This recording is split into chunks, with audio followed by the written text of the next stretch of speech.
Bienvenue dans le monde merveilleux du don de sang. Partout dans le monde, le don de sang est un symbole de générosité. Ce geste est considéré comme l'un des plus nobles de nos sociétés modernes. Sous ces bons sentiments se cache une toute autre réalité. La santé est une industrie très lucrative. On est prêt à payer des fortunes pour avoir accès au traitement, surtout pour nos proches. Au cœur de ce business, le plasma, un liquide jaune, riche en protéines, qui forme la plus grande partie du sang. Il vaut plus cher que le pétrole. C'est l'exploitation de l'homme par l'homme. Le terme qui est utilisé par certains, c'est le nouveau cannibalisme. Est-ce qu'on accepte au prix d'un marchandage ce système qui permet à un individu riche de profiter du pauvre? Je suis comme une vache, je donne du lait. Abomination. Ça m'a presque tué, alors je ne veux plus le refaire. Non, c'est dégueulasse. Nous avons décidé d'explorer un domaine méconnu de l'industrie de la santé, le commerce du sang. Cette enquête nous conduira en France, en Allemagne et aux États-Unis. Ils ne nous laissent pas interviewer les donneurs. Tu sais pourquoi? Parce que ce qu'ils font n'est pas juste. Ils doivent arrêter ça. Les gens veulent savoir.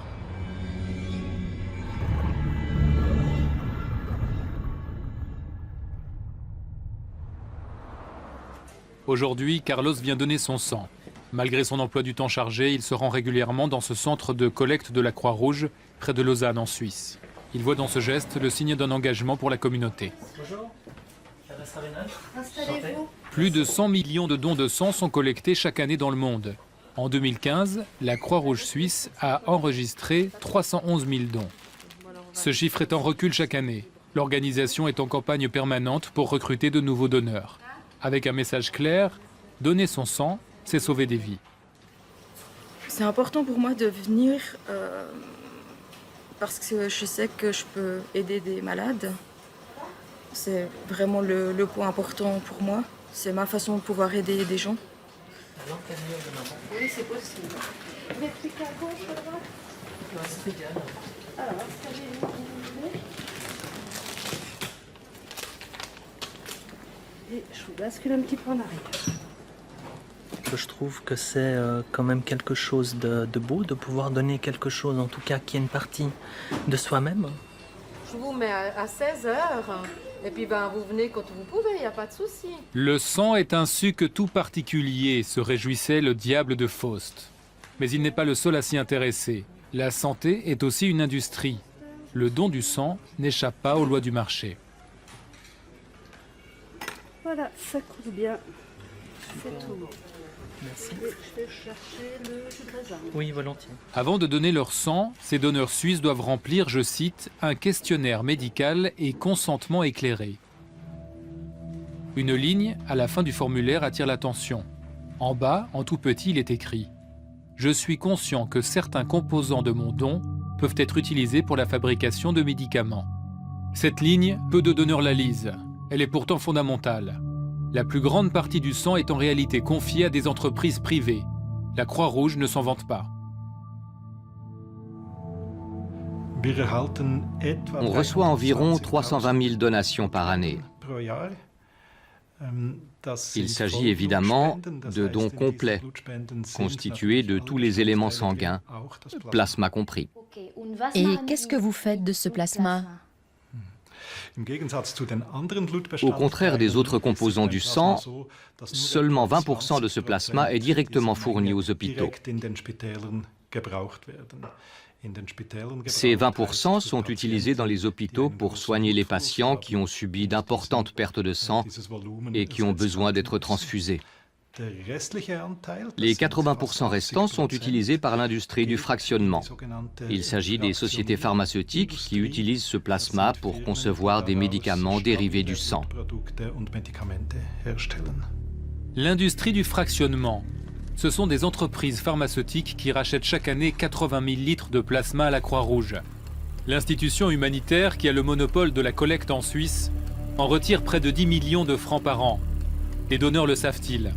Qu'est-ce que vous savez sur ce que va devenir le sang que vous venez de donner ?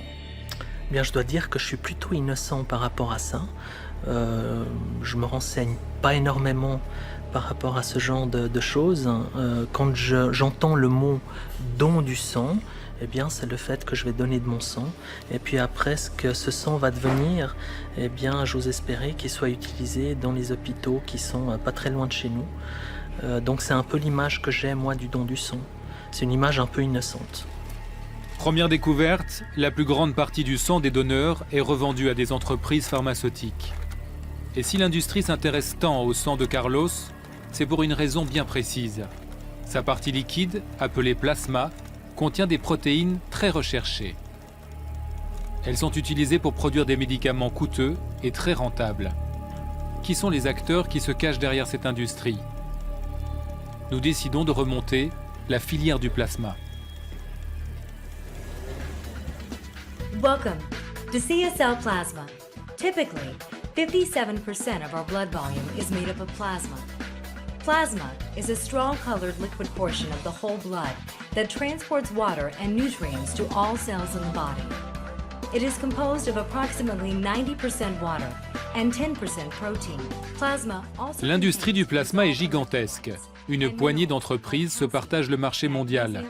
L'américain Baxter, l'australien CSL Behring, l'espagnol Grifols et l'entreprise suisse Octapharma que l'on découvre au travers de ces films publicitaires.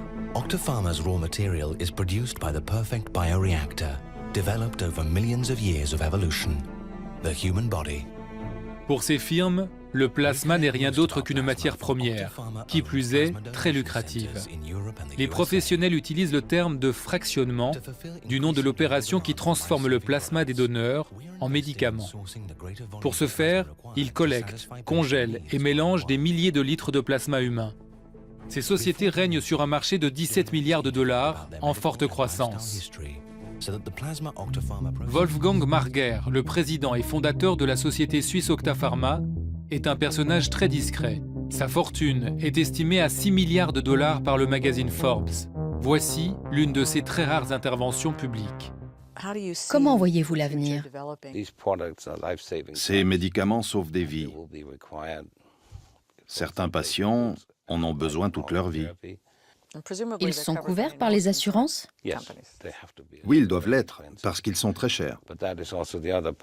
C'est le revers de la médaille. Certains pays ne peuvent pas offrir ces traitements à leur population, du moins pour l'instant. C'est facile de dire que le plasma devrait être accessible pour tout le monde. Vous n'avez qu'à le collecter auprès de votre population et tout ira bien. Vous fabriquerez vos propres médicaments. Ce n'est tout simplement pas le cas. Now a truly global organization, Octapharma remains a family business dedicated to always going further to empower more patients to go further in their life adventure. Partout dans le monde, la vie de millions de malades dépend de ces traitements. Tamara fait partie de ceux-là. Aujourd'hui, elle vient recevoir son traitement à l'hôpital de Berne.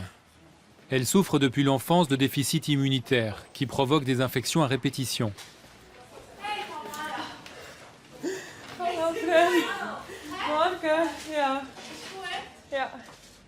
Grâce à son traitement à base de plasma, la vie de Tamara est devenue plus simple, à tel point qu'il lui serait difficile de s'en passer.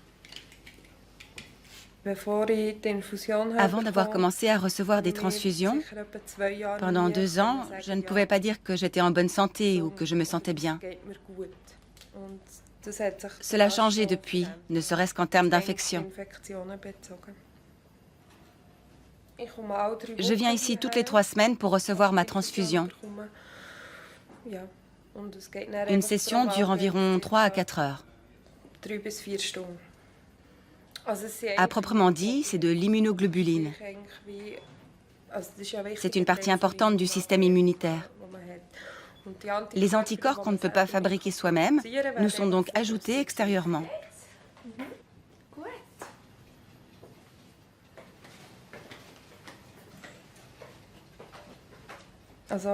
Je travaille dans une pharmacie, donc je connais les prix.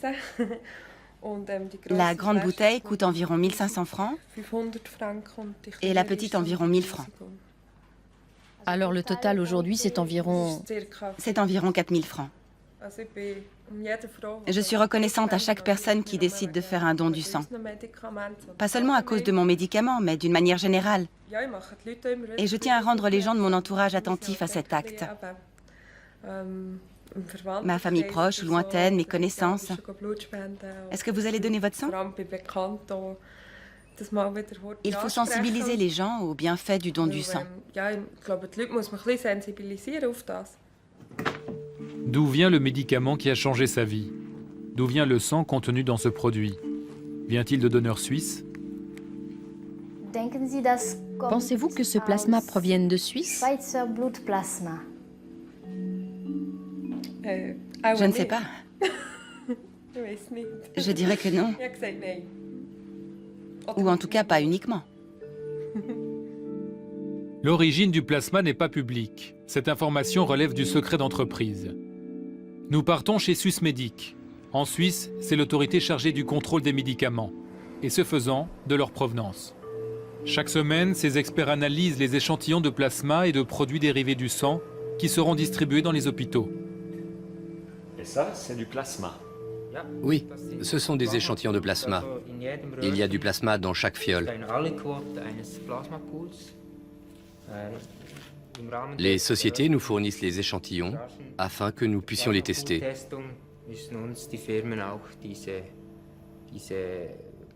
Nous nous assurons que chaque échantillon est sain. Nous dépistons diverses maladies telles que le VIH, l'hépatite B, l'hépatite C, etc. Est-ce qu'on peut regarder d'où viennent ces lots de plasma? De quel pays? On peut, oui.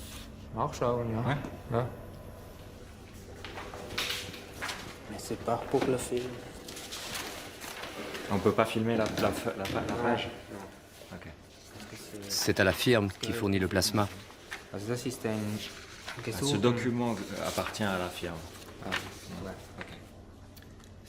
Donc, voici la liste des centres de collecte. Et là, on voit le nombre de donneurs et de quel centre ils viennent.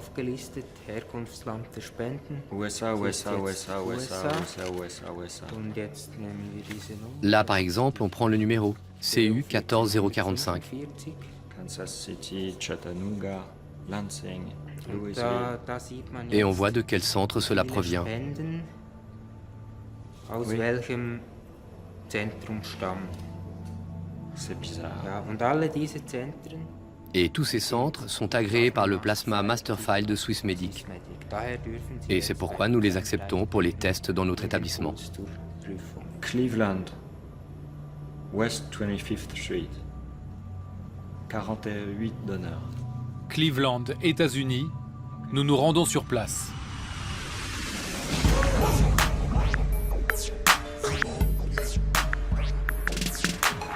25e rue Ouest. Voici l'adresse qui figurait sur le registre de Swissmedic.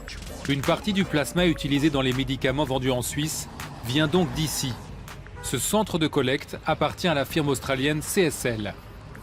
Donnez votre plasma, sauvez des vies. Gagnez jusqu'à $200 par mois.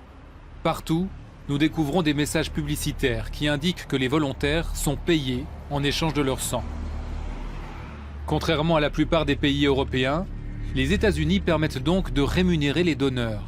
La pratique est légale. Nous poussons la porte. L'endroit est très surveillé. Impossible de parler avec le personnel. Yeah, you can't just come and take pictures. You got to do it the right way. No, we do it from the outside, from the. Okay, across the street. Across the street, you can that right, you know. Yeah.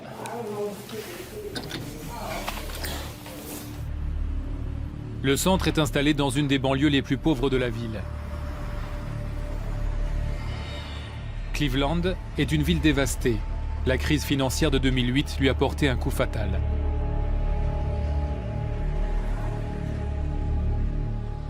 Le pasteur Lester Williams connaît bien la réalité de ce quartier. Parmi les fidèles de sa petite église, beaucoup vendent leur plasma.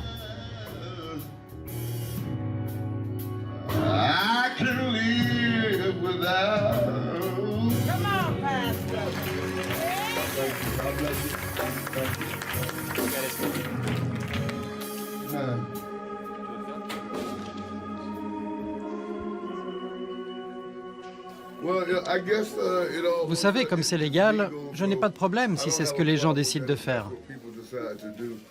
Ce qui est étrange, c'est que les sociétés continuent d'appeler ça un don. Mais est-ce un don quand on paye quelqu'un en échange?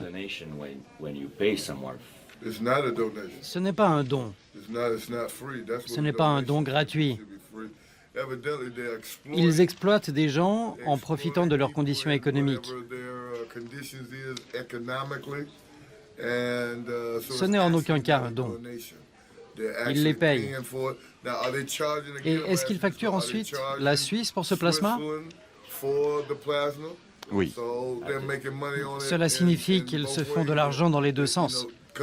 Parce que l'argent qu'ils donnent à ces gens, ce n'est vraiment pas beaucoup.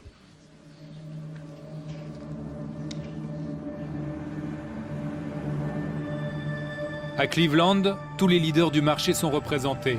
CSL, Grifols. Nous y retrouvons aussi Octapharma, précisément l'entreprise suisse qui fabrique le médicament de Tamara. J'aime bien tes tatouages, ils sont cool. Marc s'y rend 2 fois par semaine afin de vendre son plasma. Mon budget en ce moment est de $32 pour mon loyer, $45 pour mon téléphone, $50 pour mon assurance. Au total, je suis dans une fourchette de $200 à $225 par mois. Je me suis rendu compte que grâce au plasma, j'arrive à gagner cette somme.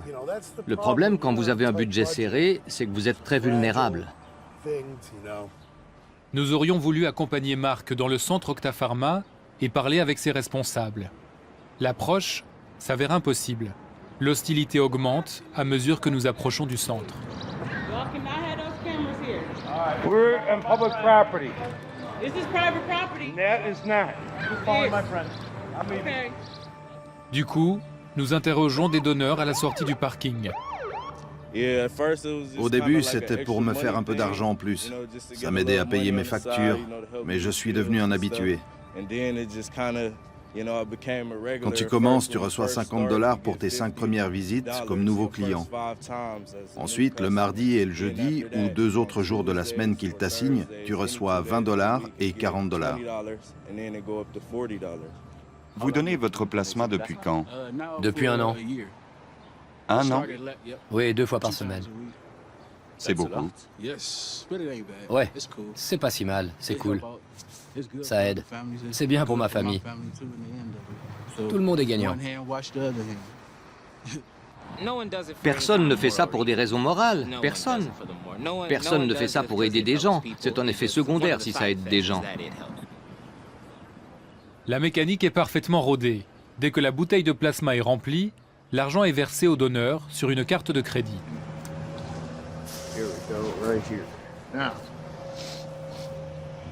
Ça, c'est une carte bancaire de la banque du plasma.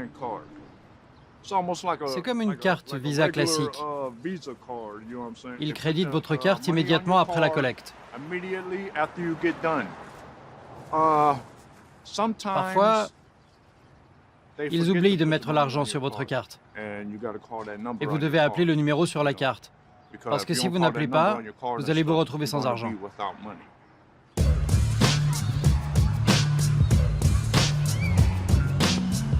Suite à la crise économique, le nombre de dons a explosé aux États-Unis, passant de 15 millions en 2007 à 32 millions en 2014. Luc Schaeffer est sociologue à l'Université du Michigan.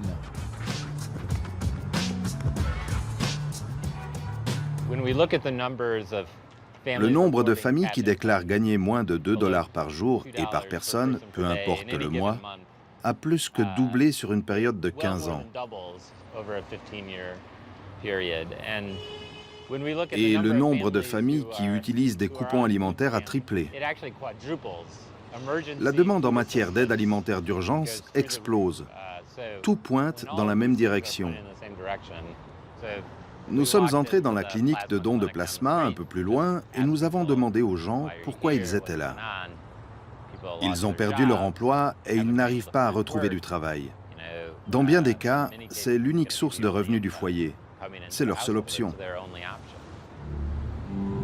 Nous retrouvons Marc à la sortie du centre. Les choses ne se sont pas passées comme il le voulait. il a été refusé à l'accueil parce que sa pression artérielle était trop élevée. Je n'ai pas pu donner aujourd'hui à cause de ma pression artérielle. Et c'est très important pour moi. J'ai bien pris mes médicaments pour la tension, mais je pense que j'ai mal mangé hier. Si vous ne pouvez pas donner, ça devient un problème financier pour vous. Oui, c'est un problème. Heureusement, il ne s'agit pas d'une question de vie ou de mort. Ce n'est pas vital, pour ainsi dire. Néanmoins, je vais devoir demander un prêt à un ami. Mais ça va s'arranger. Je vais faire baisser ma tension. C'est pour ça que c'est important pour moi de la contrôler régulièrement.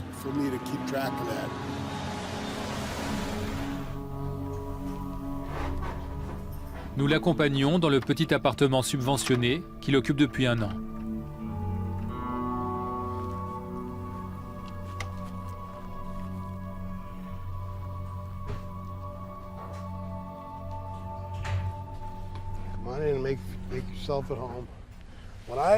Quand j'ai eu mon infarctus il y a 3 ans, je suis allé chez le docteur. Pour être honnête, je buvais beaucoup, je consommais des drogues, je mélangeais beaucoup de mauvaises substances.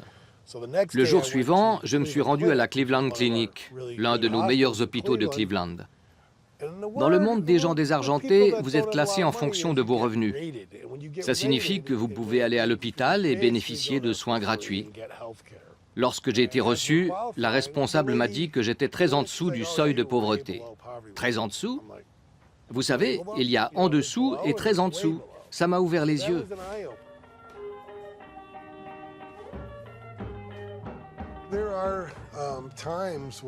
Des fois, pour ma propre estime,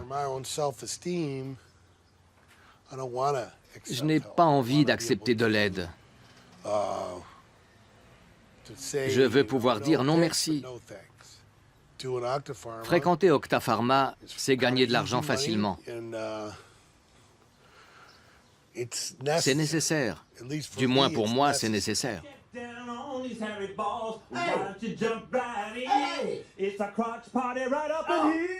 Pour Mark, comme pour un grand nombre de donneurs américains, le sang est l'ultime revenu. S'il tombait malade et qu'il ne pouvait plus donner, il se trouverait sans ressources. Mais à la longue, tous ces prélèvements pèsent sur son état de santé. David Margolius est médecin dans le plus grand hôpital public de la ville. Metro Health est le filet de sécurité de Cleveland. Nous prenons soin des gens, qu'ils en aient les moyens ou non. Pour beaucoup de nos patients, c'est l'une des seules stratégies qui leur permettent de gagner de l'argent. Les effets à long terme des dons de plasma 2 fois par semaine sont-ils documentés?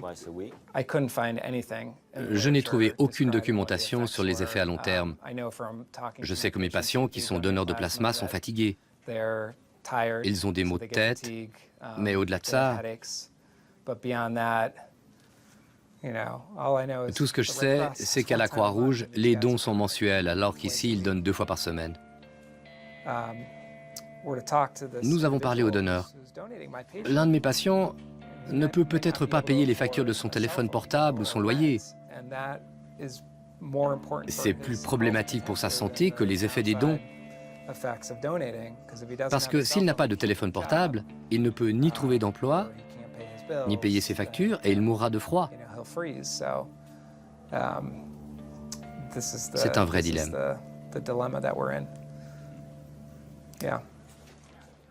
What if you could earn extra money while doing something great for others? At Octapharma Plasma, you can. Not only are plasma donations vital to the treatment of rare, chronic and genetic diseases. Les États-Unis sont le premier exportateur au monde de plasma humain, 70% du marché mondial. Ils y parviennent grâce à cette recette imparable. D'un côté, en s'appuyant sur ce genre de campagne, on soigne l'image d'un pays aux excellentes conditions sanitaires. Ce commerce est sous la tutelle de la Food and Drug Administration. Un tampon marqué FDA est un gage de qualité qui permet d'ouvrir les portes du marché international. Chaque semaine, le plasma congelé est expédié par bateau principalement vers l'Europe, et ceci par cargaison entière. C'est l'autre aspect de la recette américaine. Des foules de pauvres prêts à vendre leur sang. Ils offrent un réservoir sans limite de matières premières. Nous voulons comprendre dans quelles conditions cette récolte se déroule. 7 h du matin, à Cleveland, sur le parking d'Octapharma. Je ne peux plus le faire. Je laisse ça aux autres. Je me suis évanoui. Je ne veux plus le faire. La dernière fois que j'y suis allé, ça m'a presque tué. Je ne veux plus le faire. J'ai un job maintenant, Dieu merci. C'est un travail. Je fournis un produit. Je suis comme une vache. Je donne du lait. Ces récits évoquent des cadences industrielles et des contrôles lacunaires. Face aux autorités, pourtant, Octapharma assure qu'elle procède à un suivi très strict des donneurs. Mais si tel est le cas, pourquoi l'entreprise suisse nous refuse-t-elle toujours l'accès à ces centres? Pourquoi nous interdit-elle de parler à ses employés? Comment sélectionne-t-elle réellement ses donneurs? Pour le vérifier, nous devons aller voir nous-mêmes en caméra discrète.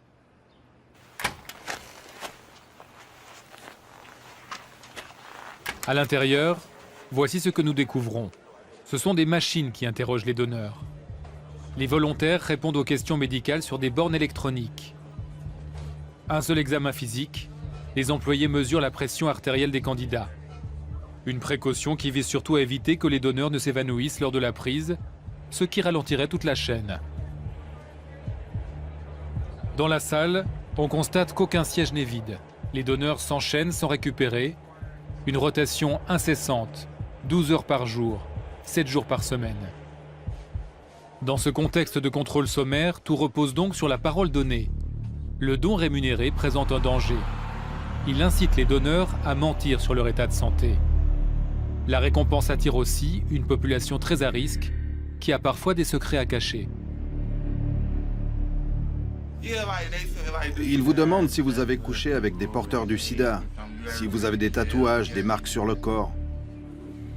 Des tas de questions bizarres. Mais il suffit de répondre non, c'est tout. C'est pas sorcier. C'est l'ordinateur qui t'interroge. Tu réponds non, non, non. Mais qui peut vraiment savoir si je n'étais pas en train de mentir quand j'ai déclaré que mon tatouage avait plus de 2 ans? On dirait que c'est une cicatrice, mais en fait, c'est là qu'ils m'ont fait sauter la veine. On dirait que je prends de l'héroïne maintenant. Les gens visitent le centre et utilisent l'argent pour acheter leur drogue. Mais qui suis-je pour juger mon prochain? L'été passé, le grand truc par ici, c'était la K2. Même s'ils te font passer un test de dépistage, la drogue ne se voit pas dans tes urines.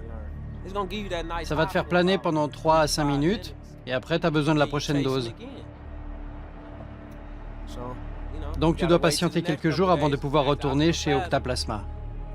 C'est de l'argent gratuit. Je donne mon plasma pour que je puisse avoir ma dose. Tout le monde est gagnant. Les dealers sont habitués à ce fonctionnement. Ils adorent ça. La raison est toute simple. Du moment qu'Octapharma est présent, la clientèle des dealers sait où aller pour recevoir de l'argent. Écoute, c'est simple. Tu me donnes ta carte Octaplasma et moi, je te donne un sachet de drogue. Parce que je sais que quand tu vas là-bas, l'argent va se retrouver sur cette carte.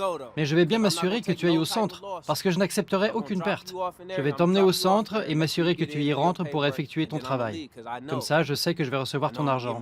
Et quand tu as fini, tu viens me voir et on recommence le même processus.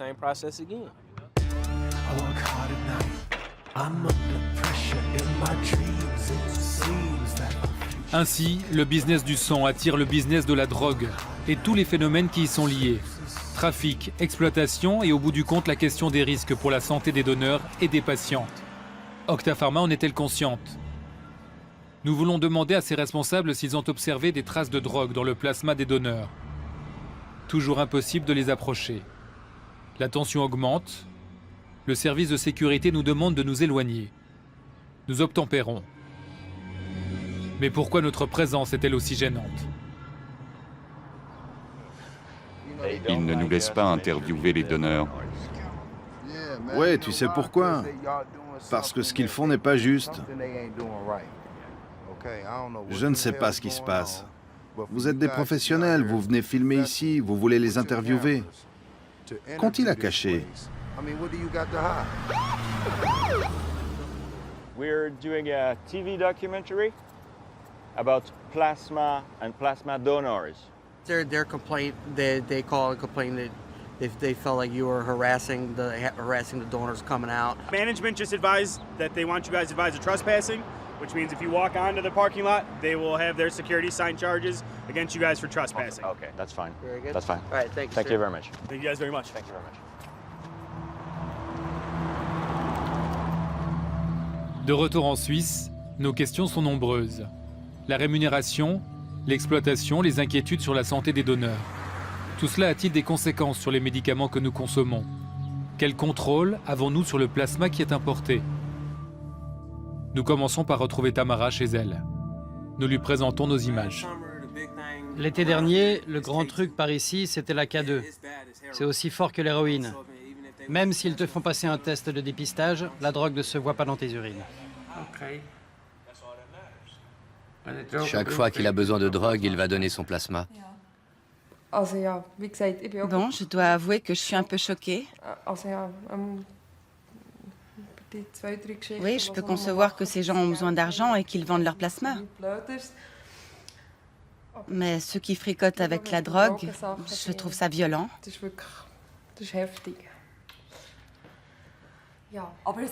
Ce qui m'a le plus impressionné, c'est le nombre de personnes couchées dans ces centres. C'est inimaginable. C'est ce que les gens sont prêts à faire pour de l'argent. Tu te rends compte ce que ça signifie pour ton corps quand tu donnes 2 fois par semaine?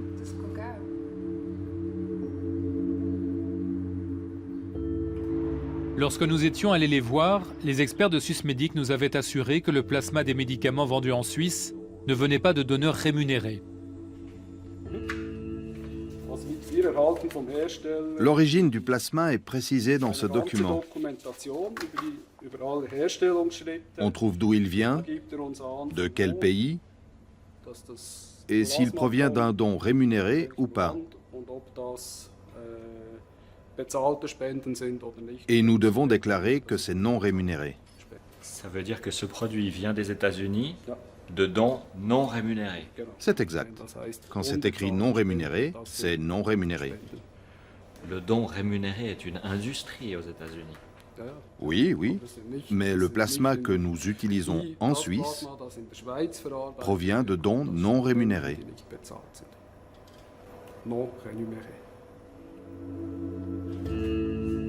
Pour l'industrie, les sommes versées aux donneurs ne sont pas une rémunération, mais un simple dédommagement. On joue sur les mots. En Allemagne, par exemple, les donneurs peuvent être défrayés avec une vingtaine d'euros, limités à 3 fois par mois. Mais aux États-Unis, les montants offerts sont bien supérieurs et suffisent à faire survivre les plus démunis. Mais on sait qu'à Cleveland, la plupart des centres de dons de plasma payent les gens pour donner leur plasma. Vous pensez vraiment que Ça, je ne le sais pas. Ce n'est pas une information que nous vérifions. Ce que nous vérifions, c'est si le centre de don est agréé par le Plasma Master File. C'est ça notre mandat. Le Plasma Master File, un document de plusieurs centaines de pages où les entreprises décrivent le plasma et ses origines. De nombreux détails techniques, mais rien sur la réalité des méthodes. Et visiblement, les experts de Swissmedic n'en savent pas plus.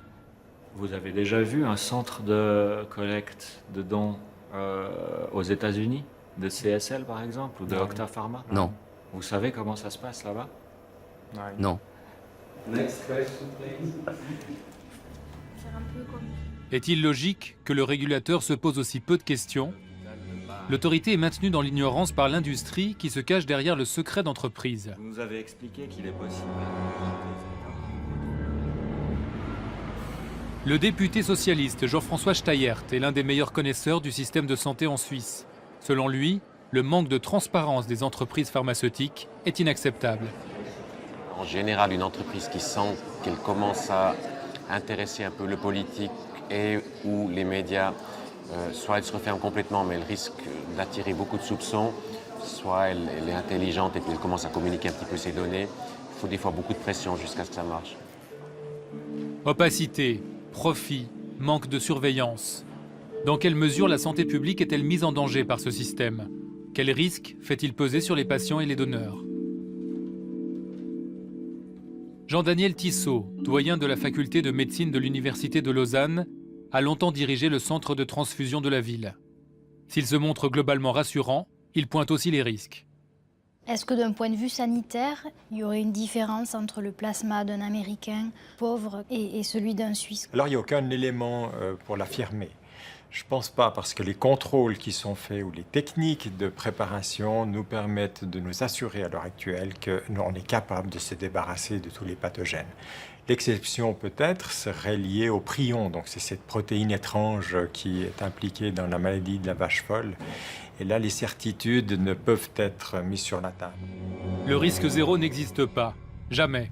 En France, un scandale à propos du sang, c'est l'événement du... C'est ce que nous rappelle le drame du sang contaminé qui a touché toute l'Europe, y compris la Croix-Rouge suisse et particulièrement la France.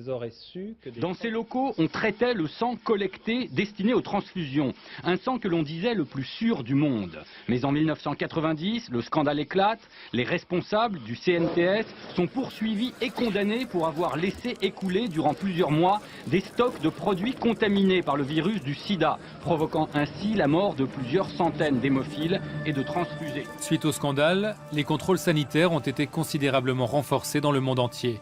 Désormais, les cuves de plasma sont systématiquement nettoyées selon diverses techniques, jugées très performantes. Les solvants détergents sont parfaitement efficaces sur tous les virus les plus dangereux que sont ceux qu'on a nommés hépatite et sida. Ça, c'est clair. Jean-Jacques Huard est hématologue à Lille. Il dirige l'établissement français du sang du Nord, le plus grand centre de transfusion de France. Il fait partie des traumatisés du scandale du sang contaminé. Il a été prouvé que la fréquence des pathologies est nettement supérieure en cas de dons rémunérés. Alors, bien sûr, les tests sont là pour éviter tout ça, mais on peut imaginer qu'un nouvel agent infectieux puisse compliquer largement le problème de l'innocuité. Ça n'a pas de sens. Les gens vont dans ces centres pour acheter de la drogue. C'est triste.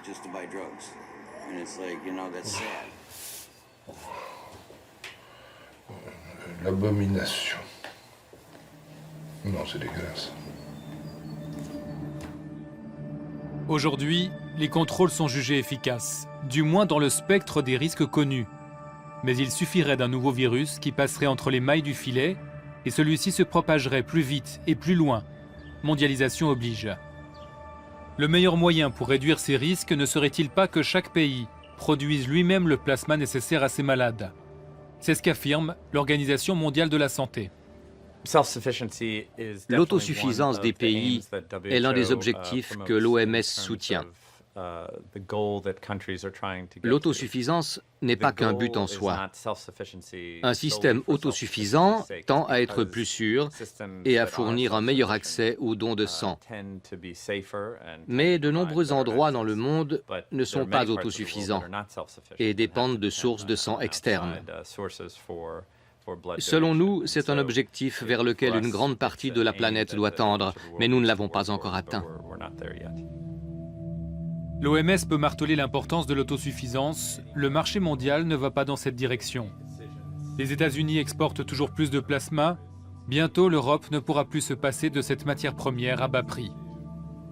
De nombreux pays, et surtout les pays européens, une partie de la Scandinavie et la France, ont pris la décision de privatiser ou de passer à la gestion privée de ces systèmes de dons.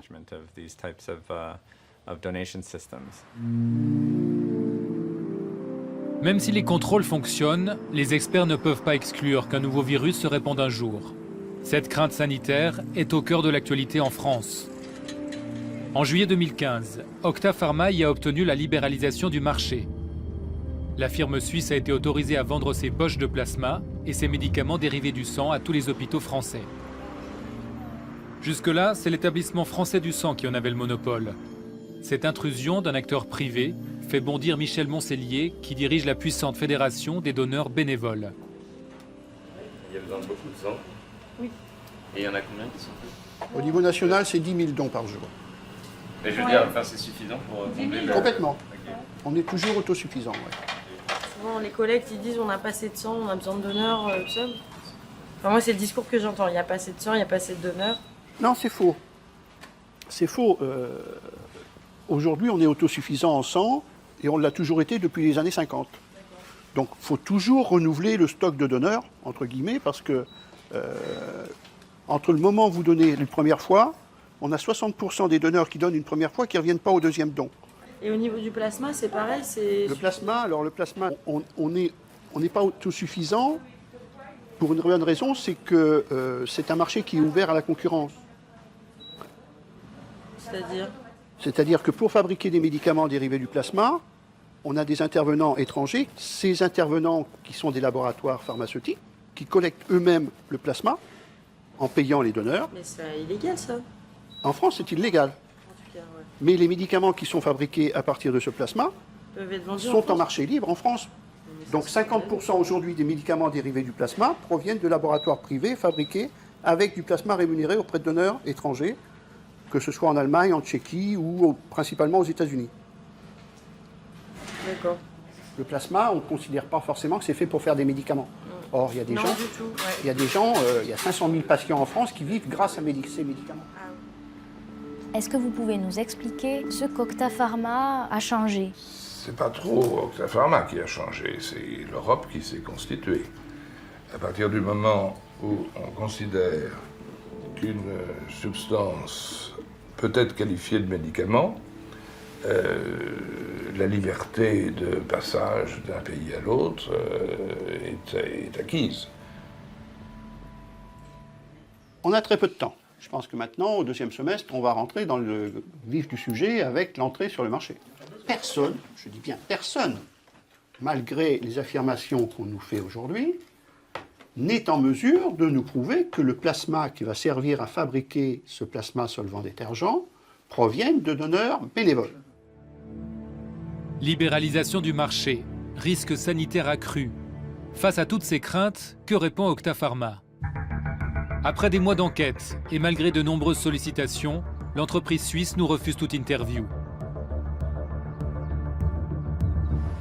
Nous nous rendons à son siège, situé au cœur de la bourgade de Lachen, dans le canton de Schwyz.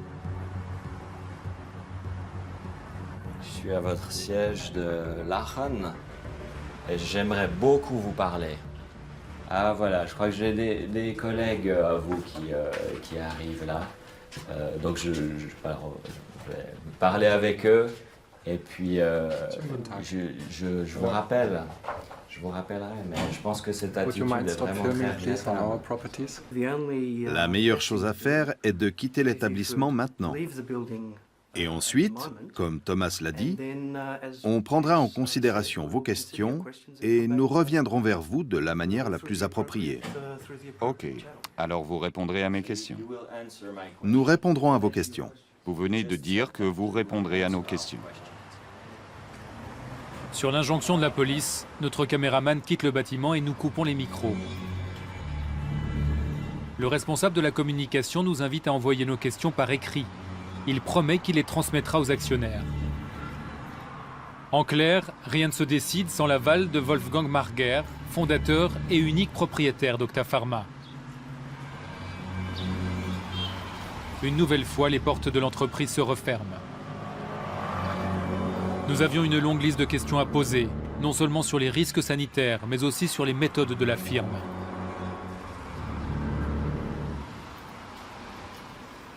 Sur le marché du plasma, Octa Pharma n'est pas la société la plus importante, mais ses ventes atteignent déjà 1,5 milliard d'euros et sont en forte croissance. Ces pratiques commerciales ont éveillé à plusieurs reprises les soupçons des autorités. Le politique au Portugal, l'ancien Premier ministre socialiste José Socrates, qui a dirigé le pays entre 2005 et 2011, a été inculpé et incarcéré. Il dort ce soir en prison pour corruption et fraude fiscale, un scandale financier sans précédent. Fin 2015, l'ex-premier ministre portugais José Socrates était arrêté dans son pays dans une affaire de corruption. Il aurait reçu des fonds d'Octa Pharma alors qu'il agissait comme consultant au Brésil où la société suisse est impliquée dans un vaste scandale dit des vampires du sang. Octapharma, comme d'autres entreprises, est soupçonnée d'avoir versé des pots de vin à des fonctionnaires du ministère de la Santé. À ce jour, l'affaire n'est toujours pas jugée et la société poursuit ses activités au Brésil. En France, cette question des connexions politiques fait partie des inquiétudes de la Fédération des donneurs. À ce sujet, Michel Moncelier a fait l'expérience de l'extrême sensibilité de l'entreprise suisse. Ma relation avec Octapharma a été un peu difficile en ce sens que nous nous sommes étonnés de la remise de la Légion d'honneur à Wolfgang Marguer par la ministre de la Santé, en l'occurrence Roselyne Bachelot à l'époque. Et M. Marguer a décidé de porter plainte contre nous, la fédération, contre moi personnellement et mon collègue président de la fédération à cette époque-là, pour avoir porté atteinte à son image personnelle et à l'image de ses entreprises. Donc on a vu débarquer à nos domiciles 6 personnes, un huissier, un officier de police, 2 gendarmes, un serrurier et un informaticien, pour aller voir dans nos ordinateurs si nous ne portions pas atteinte à l'intégrité et à l'image de M. Marguer et de ses entreprises. Il y a eu un procès à la 17e chambre correctionnelle de Paris et M. Marguer a été débouté de sa plainte et a été condamné aux dépens du procès. De quoi il avait peur précisément? De peur d'une perte de chance en matière commerciale, c'est-à-dire de dire que ce que l'on avançait n'était pas forcément exact et que ça pouvait porter atteinte en termes commerciaux au développement de ces entreprises. Lors de notre visite au siège de l'AREN, Octapharma nous avait promis de répondre à nos questions. Quelques semaines plus tard, le directeur de la communication nous a finalement fait savoir que l'entreprise ne répondrait à aucune d'entre elles, sans expliquer pourquoi. Il reste une ultime solution, nous rendre à Heidelberg, en Allemagne, où vit Wolfgang Marguer.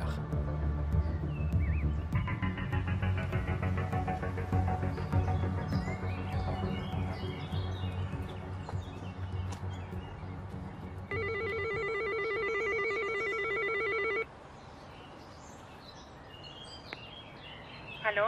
Ja, guten Morgen. Ich möchte mit Herrn Wolfgang Marguer sprechen, bitte. Wer sind Sie? Ich bin François Pilet, ich bin ein Journalist. Hallo? Hallo? Wolfgang Marguer ne souhaite pas parler aux journalistes. Il charge la police de nous le faire savoir. Guten Tag. Möchte Sie bitten, dass Sie die Kamera bitte ausmachen? Ja. Können Sie sie bitte ausmachen? Et il demande d'éteindre la caméra. Do I have to? Yes, please. Wir sind auf der Straße. Nos questions resteront donc définitivement sans réponse. L'origine du plasma, sa rémunération, les risques liés à l'extrême pauvreté des donneurs, la détection des drogues et l'éventualité de nouvelles épidémies. Pourquoi Octapharma ne répond-elle pas aux inquiétudes de Tamara et des milliers de patients qui dépendent de ces médicaments?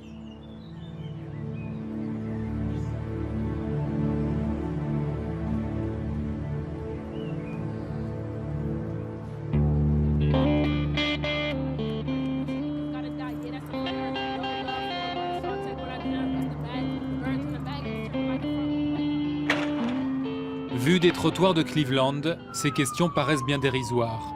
Pour ceux qui n'ont plus d'autres ressources, vendre son plasma sera toujours perçu comme un moindre mal. Et tant que les malades d'Europe et d'ailleurs auront besoin de plasma, l'industrie pharmaceutique sera là pour répondre à la demande. C'est l'Amérique. On est sous le joug des multinationales ici. Et sans argent, rien ne marche. Quand le marché se plante, tout s'arrête. Il n'y a pas d'aide du gouvernement. Alors qu'est-ce qu'on fait? Octaplasma est toujours ouvert. Allons chercher quelques dollars chez eux rapidos. X bras sans attendre. Donnons-leur ce qu'ils veulent pour pouvoir recevoir ce que nous voulons.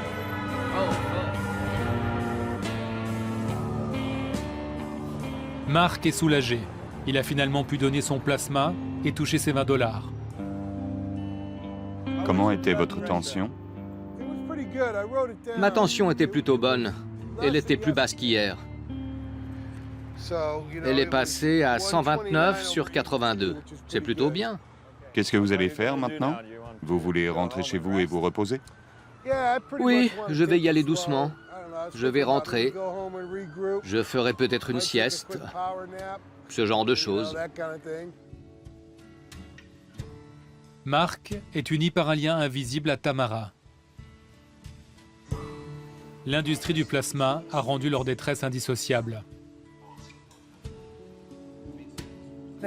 Souvent, quand je veux sortir avec mes amis, je ne vais pas bien. Je suis malade ou je souffre. Mais ma famille est toujours là. C'est le plus important pour moi. Et finalement, c'est l'exploitation de l'homme par l'homme. Le terme qui est utilisé par certains, c'est le nouveau cannibalisme. Et si l'on n'est pas prudent et qu'on accepte une dérive éthique par rapport à ce que c'est que le don, le bénévolat, si l'on accepte de marchander le corps, alors oui, on est capable de tout faire. Cette dérive est déjà devenue une réalité. Le sang du pauvre dans le bras du riche. Go get your bride.